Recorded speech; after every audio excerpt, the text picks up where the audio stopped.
On our daughter Delia's 5th birthday, Flora posted a group photo on Moments with the caption, "The child was pestering for her dad before going to bed," and her wonderful dad immediately put down his work and rushed over. The man lying on the bed with her in the photo was my husband, Morton. I looked at the message I received 10 minutes ago. "There's something up at the company tonight. You and Delia don't have to wait for me." I gave it a like and then dialed the number of my divorce lawyer. Hello, everyone. Welcome to my channel. Subscribe us to read wonderful novels every day. Now the story begins. It was already 2 a.m. when Morton came back. Sensing the glaring light, I covered my daughter's eyes right away. Morton leaned against the doorframe and said, "Honey, I'm back. Wake Delia up. I'll accompany her to celebrate her birthday." In the past, I cared a lot about these family rituals. Whether it was birthdays, festivals, anniversaries, or kindergarten activities, I would ask Morton to participate as much as possible. I didn't want Delia to be like me, only able to see her dad through video calls on the phone. But now, I adjusted the quilt and said in a flat tone, "No need." A flash of impatience crossed Morton's face as he said, "Jessica, I just went over there to coax John to sleep. Don't misunderstand. I didn't dare to tell you the truth precisely because you're always so suspicious." I wasn't misunderstanding, and from now on, I wouldn't be suspicious either. If you have nothing else to do, go to your own room. Don't disturb Delia's sleep. She has to go to school tomorrow. Hearing my reply, Morton sneered and said, "Whatever, but don't complain later that I'm absent from Delia's growth." I turned around to turn off the light and gently patted my daughter, who had been slightly disturbed in my arms. Absence or not, it didn't matter anymore. After all, Delia's birthday wish this year was, "I don't want to see Dad anymore." The next morning, instead of going out directly after breakfast as he used to, Morton sat there watching the morning news. When he was about to go out, he suddenly picked up the keys, walked over, and touched Delia's head, saying, "Dad will send you to school today." He said this to our daughter, but his eyes were fixed on me. 2 years ago, when Delia first started kindergarten, Morton picked her up and sent her to school every day. But after Flora came, he started going out earlier and earlier, saying that the morning meeting time at the company had been advanced, and he didn't have time to send the child. I always believed him until 3 months ago when Delia transferred to another kindergarten. I saw at the kindergarten gate that the man who should have been at the company bent down and carried a little boy out of the back seat. So it wasn't that he didn't have time to pick up and send our daughter. He just had more important things to do. That night, we had a fierce argument. From the next day on, Delia never asked for her dad to send her to school again. Although I had decided to divorce, Morton was still Delia's father after all. After thinking for a moment, I didn't say no. The man's lips curved slightly, and he bent down to pick Delia up. When I opened the car door, I was stunned. The back seat was filled with things. An Ultraman water bottle, a wooden bow and arrow, a women's shawl. There was also a family photo hanging behind the seat. Noticing my gaze, Morton's face changed slightly as he said, "Flora hung this up casually. She said John would be happier seeing it." Don't lose your temper over such a trivial matter again. If it were in the past, I would definitely smash the family photo and then cry and question Morton about what Delia and I meant to him. But now, I nodded and said, "The photo is taken well." Morton looked at me with a strange expression and asked, "Aren't you angry?" Angry. Maybe I should be angry. But somehow, I felt nothing. I even felt like laughing. Could Morton, who was always known for his shrewdness, not see such clumsy tricks? He just didn't care. "Get in the car quickly. Delia will be late." Hearing my urging, Morton pursed his thin lips and opened the driver's door. Just as I was about to pick up Delia and get in the car, Morton's phone rang. I have a good dad. A good dad. On the other end of the phone, the little boy was crying heart-rendingly, "Dad, Dad, where have you gone? Don't you want John and Mom anymore?" After hanging up the phone, Morton didn't even look at us. He quickly got into the car and said, "John is crying and looking for me. The driver will send you two today." The black Maybach drove away in a cloud of dust. Worried about Delia, I squatted down to comfort her. "Dad has something to do today. Next time, when he's free, we'll send you to school together." "Okay." A maturity beyond her age appeared on Delia's face as she said, "Dad won't be free. He gives all his time to John and his mom." In the evening, Morton called and said, "Jessica, I'll be back late today. John is ill." "Okay." I agreed so quickly that Morton's explanation got stuck in his throat. Thinking I was in a bad mood, there was dissatisfaction in his tone as he said, "Jessica, don't be in a temper." Then he hung up the phone. 10 minutes later, several text messages came in. "I'm really sorry, Jessica. John has been very clingy to his dad recently, but he really shouldn't have left you and Delia as soon as he received my call. I'll scold him. Don't be angry." There was also an emoji of covering the mouth and smiling at the end. It was Flora. These text messages were more like a declaration of war than an apology. I didn't have the energy to fight with her over a man, so I directly deleted and blocked her. Not long after, Morton called again. "Jessica, what on earth are you doing? Flora apologized to you, and this is your attitude." I could faintly hear the sobbing of a woman and a child on the other end of the phone. I didn't say anything. After a long time, the man's deep voice sounded. "Jessica, how could you become like this? I'm so disappointed in you." It was Flora who provoked me first, but as soon as she cried, Morton would put all the blame on me, as if I were some kind of evil villain. When I got home, I started packing my luggage.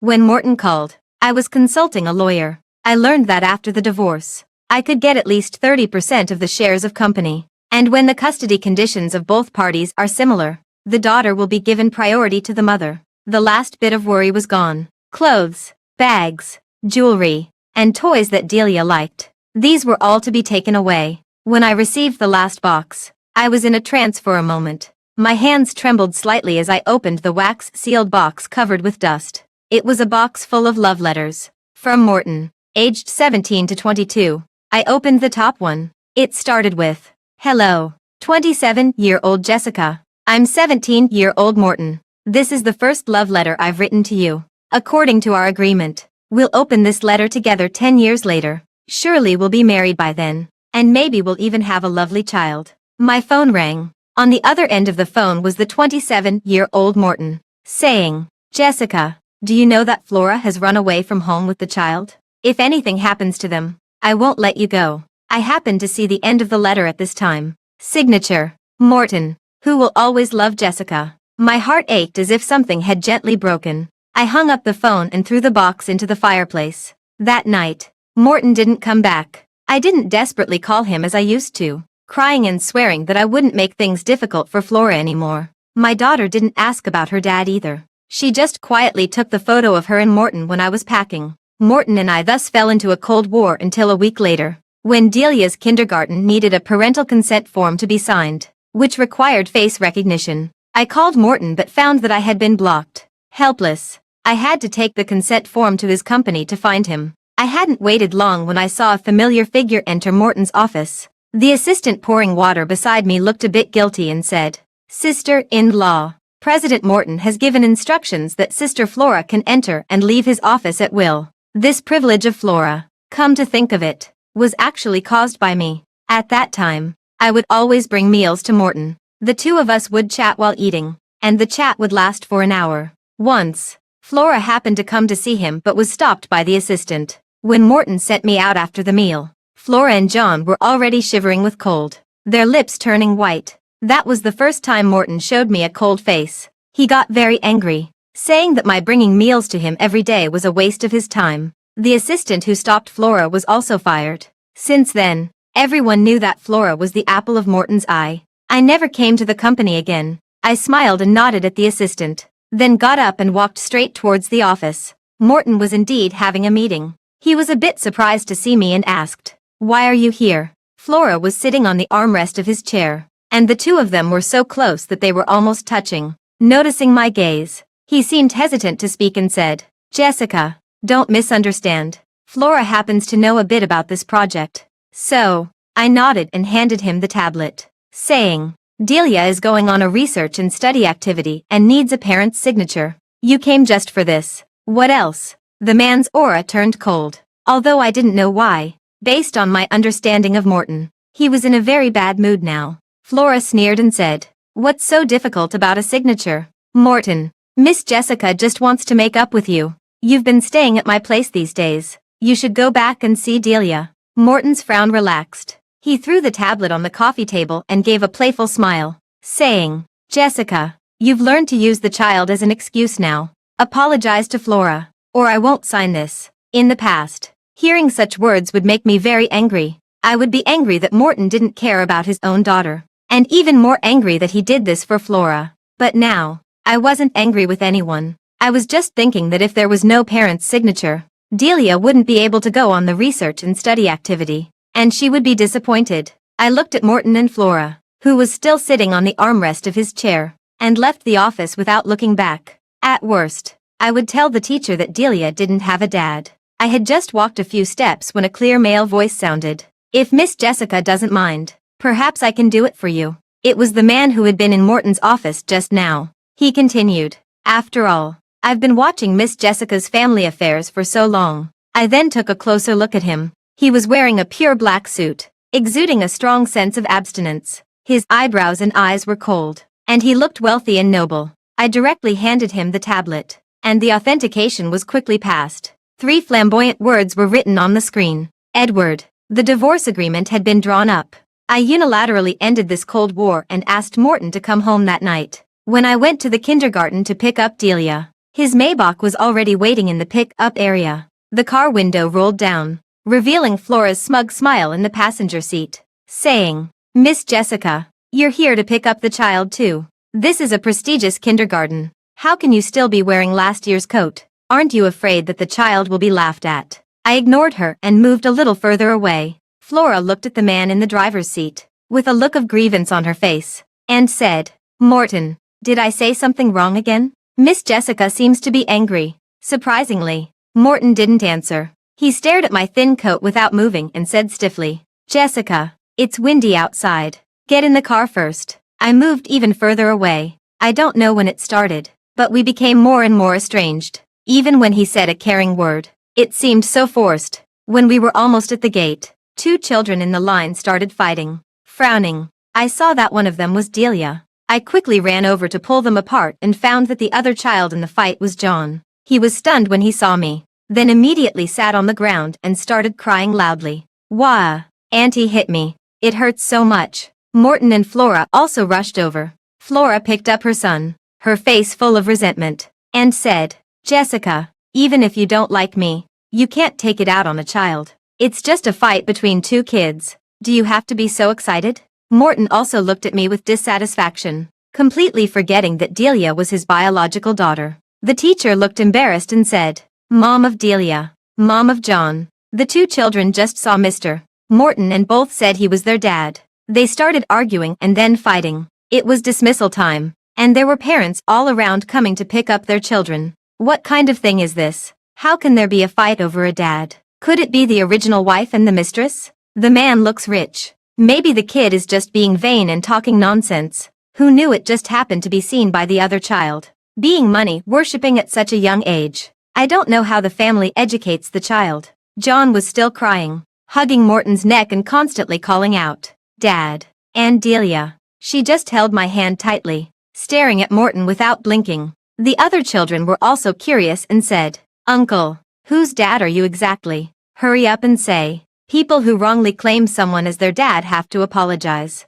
Morton opened his mouth and said, "I'm." At this moment, Flora gently pulled his sleeve, her eyes full of pleading. Almost instantly, I understood that Morton was wavering, just like countless times before. As long as Flora spoke, Delia and I would become his second choice. I gritted my teeth and coldly reminded him, "Morton, your answer now will affect Delia for the rest of her life. Think it through before you speak." The man's body stiffened slightly. His lowered eyes betrayed no emotion as he said in a voice that wasn't loud but could be heard by everyone present, "I'm John's father. Little friend, did you mistake me for someone else?" My heart tightened, as if it had been struck hard by a sledgehammer. The pain was so intense that I almost shed tears. This was our daughter. The onlooking parents started to blame Delia. "Little girl, why are you wrongly claiming someone as your dad and even hitting his real son? Yeah, the truth is out and you still don't apologize. No manners at all. Jealous of others being rich and wanting to be a rich man's daughter.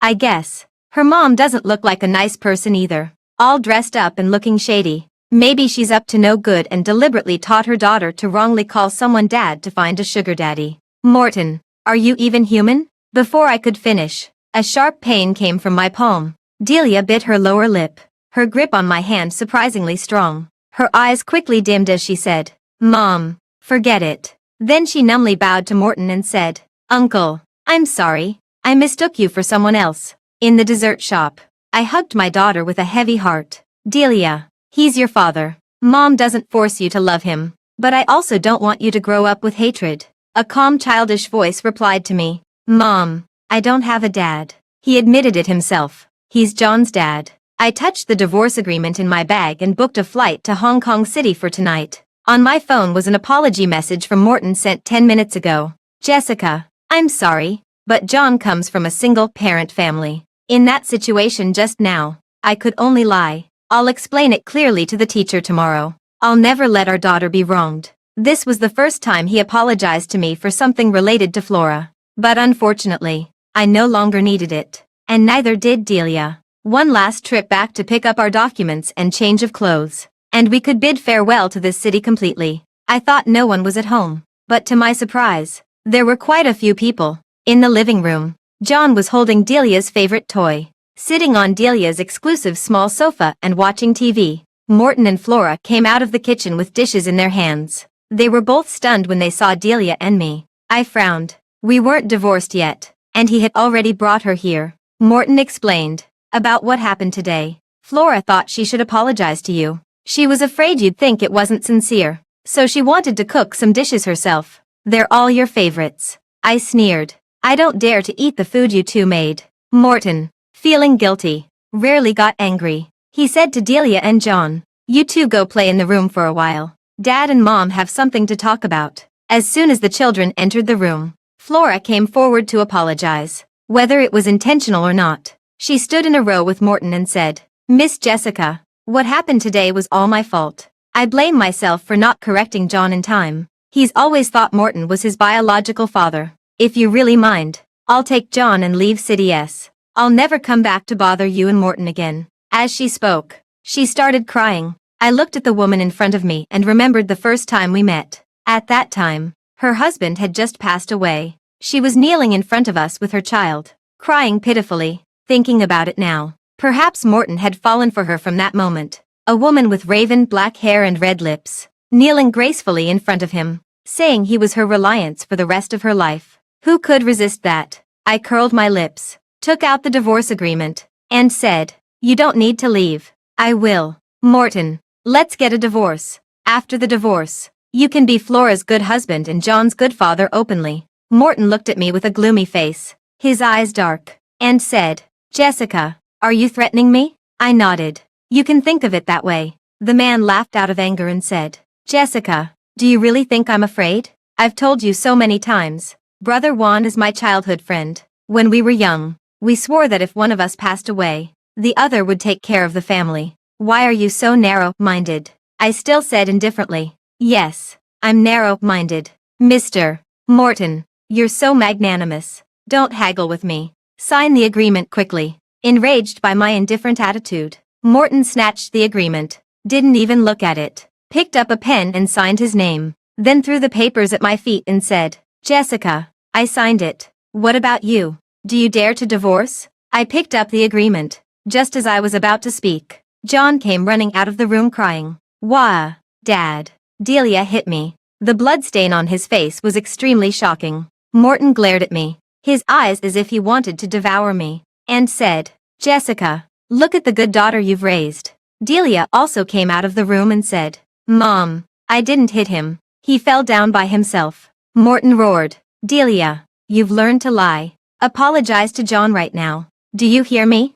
Delia glanced at him but didn't answer. Seeing this, John cried even louder, "Wah, Dad, it hurts so much." Morton looked at Delia coldly and said, "Delia, Dad doesn't like children who lie. You're really disappointing me." Delia was about to say something, but I stopped her and said, "Morton, there are surveillance cameras in our house. To find out who's lying, we just need to check the surveillance." Hearing this, Flora's eyes flickered with panic. Unusually, she tried to smooth things over and said, "Forget it. Kids fighting is normal. There's no need to check the surveillance. Our John is the older brother. It's okay to be hit by his sister a few times." "What do you mean forget it? My daughter, Jessica's daughter, won't be wronged for no reason. You have to check the surveillance today." Seeing my insistence, Morton opened the door to the surveillance room. On the surveillance, it clearly showed that John had fallen down by himself. Flora kept trying to make excuses. Morton,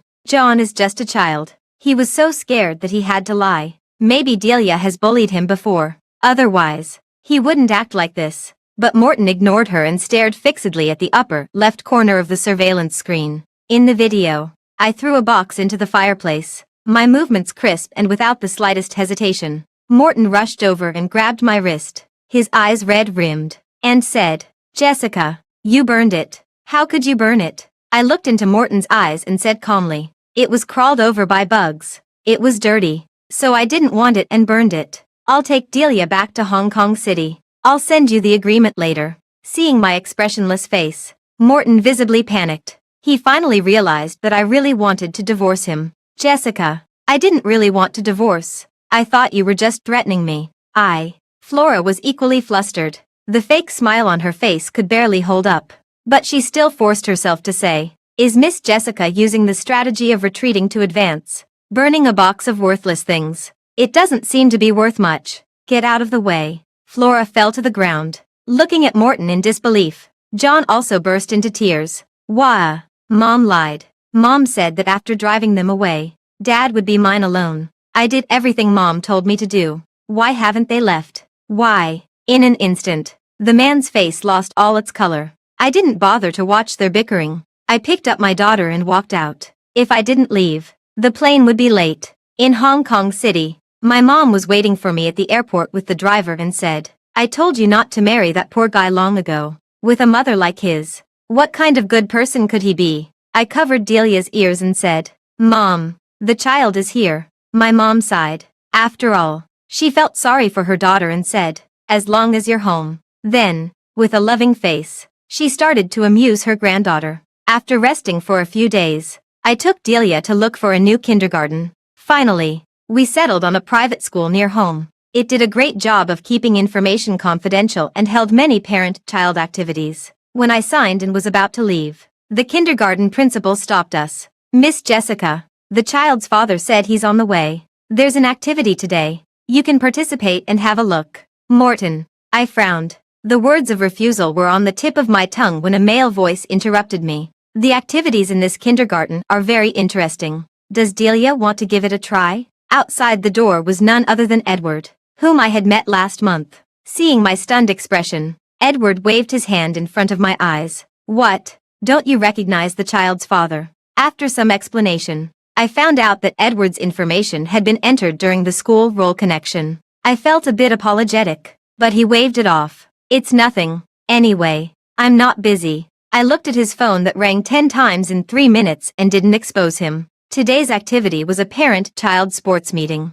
Delia chose the 3-legged race and the relay race to participate in. She was screaming with joy on the playground, getting rid of the gloom of these past few days. I was cautious. During the break of the activity, I asked my mother to help me check Edward's identity. Who knew that as soon as I sent his name and photo? My mother started laughing. "This is Edward family's kid. He used to snatch your toys when you were little. Have you forgotten?" Suddenly, it dawned on me. I finally knew where the sense of familiarity with Edward came from. I grew up in Hong Kong City. I moved to City S with my parents after graduating from primary school and rarely came back. Thinking carefully, I had seen Edward once at my grandfather's funeral a few years ago. After the activity, I took Delia home. As we were walking, Delia's face suddenly turned gloomy. I followed her gaze. In the sunset, a familiar figure was standing in front of our house. It was Morton. He had chased us to Hong Kong City. It was as if nothing had happened. And he followed Delia and me around. He was everywhere, at the kindergarten, the mall, the dessert shop.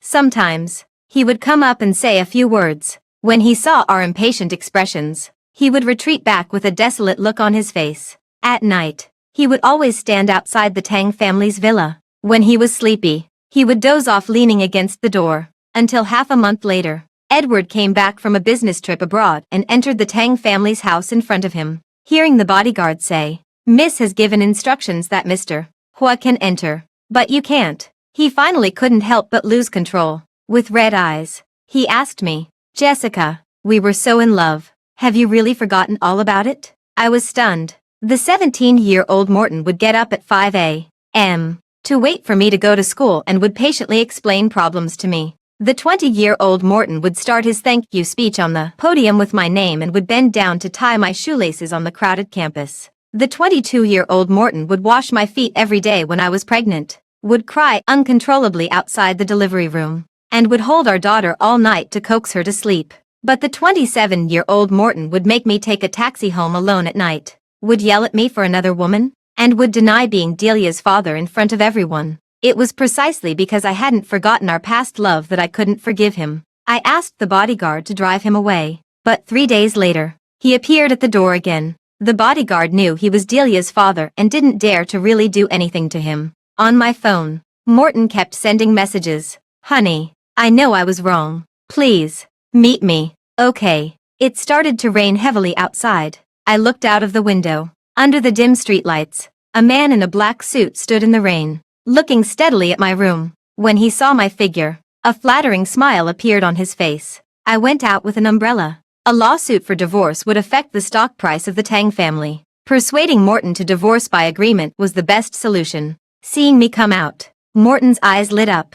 Honey, you're here. I knew you'd come. I've sent Flora away. No one will bother us anymore. Then, he took out a little rabbit doll from his arms and said, Delia said she wanted to buy this before. I brought it for her. Can you give it to her for me? The rain was pouring heavily. The man didn't care about sheltering himself from the rain, but tightly protected the doll in his arms with his coat. Delia did say she wanted this, but it was a year ago. At that time, Morton was busy helping John go through the school enrollment procedures and didn't have time to pay attention to her. I took the doll and threw it directly on the ground. Love that comes too late is cheaper than grass. Morton's face turned pale. He forced a smile that was uglier than a cry and said, Honey, you're still angry, right? Listen to me. I really have nothing with Flora. She's just being sentimental. So she's been trying to stir up trouble between us. I sneered. If Morton hadn't given her hope, how could she have the confidence to provoke me again and again?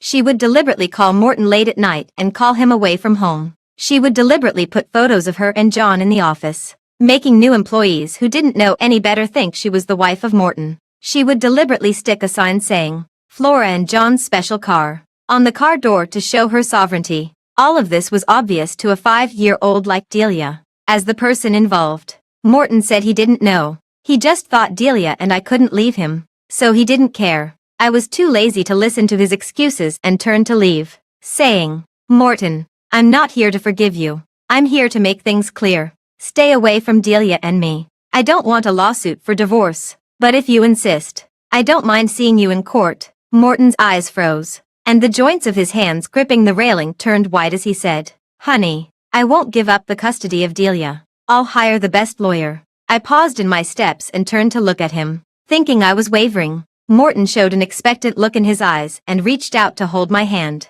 saying, Honey, you don't want to be separated from Delia either, right? Morton, you forced me to this. I closed my eyes and took a deep breath, saying, Morton, you're really just like your mother, willing to do anything. Instantly, the man's face turned deathly pale as he said, Jessica, how could you? How could you? I wouldn't have come to this if I had any other choice. Morton's mother was his taboo and the main reason my mother didn't approve of our marriage back then. His mother was a hostess. When Morton was born, they didn't even know who his father was. But since she had the child, Morton's mother quit that job and started doing odd jobs with her son. Although they didn't have much money, their days were warm and happy. When Morton was 17, he got a chance to participate in a competition. The registration fee and travel expenses added up to a large sum of money. Morton planned to give it up, but the school principal directly called his home. That night, many people saw Morton's mother enter a red-lit hair salon on the street. When a fat-eared man came out of the store, Morton was about to rush at him with a dagger. I held him back with all my might. The young man knelt on the ground, crying his heart out, just like he was doing at this moment. The man squatted on the ground, holding his face, and sobs came through his fingers, saying, Jessica, don't treat me like this, please. Morton soon agreed to the divorce and didn't fight for the custody of Delia. I got 80% of the shares of Morton's group. After getting Delia's consent, I changed her surname. Occasionally, some busybodies would tell me news about Flora, Morton gave her a sum of money and asked her to leave City S and go back to her hometown. But she refused. She made several scenes at the company, asking for 20% of the shares of Morton's group with an outrageous demand. Morton finally saw her true colors, called the police, and even took back the money he had given her before. Flora left in disgrace. After enjoying the life of luxury and wealth, she was unwilling to do an ordinary job. She went around to dinner parties to find rich men. In less than half a year, she got sick. As for John, having lost his value of being used, he was directly sent back to his grandmother's home in the countryside. After the divorce, Morton would come to Hong Kong City to visit Delia once a month, hoping to repair their father-daughter relationship. But unfortunately, he always returned disappointed. Delia would ask to go home after being out with him for half a day and never called him dad. I asked her once, and Delia said that every time she wanted to speak, she would think of what happened at the kindergarten that day, and she just couldn't bring herself to call him dad. After Delia graduated from kindergarten, Edward proposed to me, but I didn't agree. Marriage is like a cage. I just stopped being Mrs. Morton, and I don't want to become Mrs. Whore right away. I applied for a 1-year suspension of school for Delia and took her to travel around the world. The snow-capped mountains in Lhasa, the aurora in Iceland, the sunset by the Seine River, listening to the wind, watching the clouds, little by little, healing her wounded heart. I want her to know that the world is so big, and there are so many possibilities in her life. There's no need to dwell on the past. After we came back, I started to take over the Tang family's business. People said that my father was senile and had handed the company to me, a pampered young lady, until I exposed several senior executives who had embezzled money by abusing their power at the shareholders' meeting. On this ground, I removed a group of high-level officials. Then, with my years of experience living in City S, I launched new products and quickly occupied the market. Only then did they realize that I came prepared. In the business world, I would also run into people I knew before. They said that Morton had now completely become a workaholic. Only when my name and Delia's were mentioned would he show some emotional fluctuations. Why bother? Back then, you were a model family that many people in the circle envied. Yet, for someone else's wife and child, you ended up with a broken family. I heard that Delia still refuses to call him dad. I smiled but didn't respond. In my heart, I was thinking, the meeting is postponed, and I can't pick up the child again. My father and mother were traveling abroad, so I had to call Edward and ask him for help. He was quite experienced. After picking up Delia, he came to the company. After dinner, he sent us home on the way. As soon as we got home, Delia ran upstairs. The child was growing up and liked to be alone. In the yard, only Edward and I were left. He was wearing a gray suit today, making him look even more cold and noble. He asked half-jokingly, "Jessica, if I propose now, will you reject me?" I sighed and said, "Edward, I have no plans to get married in the future. I can wait." The man's eyebrows and eyes drooped slightly, and the outline of his side face was hidden in the shadow, making it hard to tell his emotions. "Honey, I'm back. Wake Delia up. I'll accompany her to celebrate her birthday." My mother had also asked me if I really wasn't moved at all. I didn't answer at that time, but at this moment, looking at the man's bitter smile, I blinked and said, "But, since you treated me to dinner, maybe you can have a room of your own in the family." The evening breeze in June in Hong Kong City blew by, under the moonlight. Edward's dim eyes instantly lit up as he said, "Then, thank you, Ms. Jessica." The end.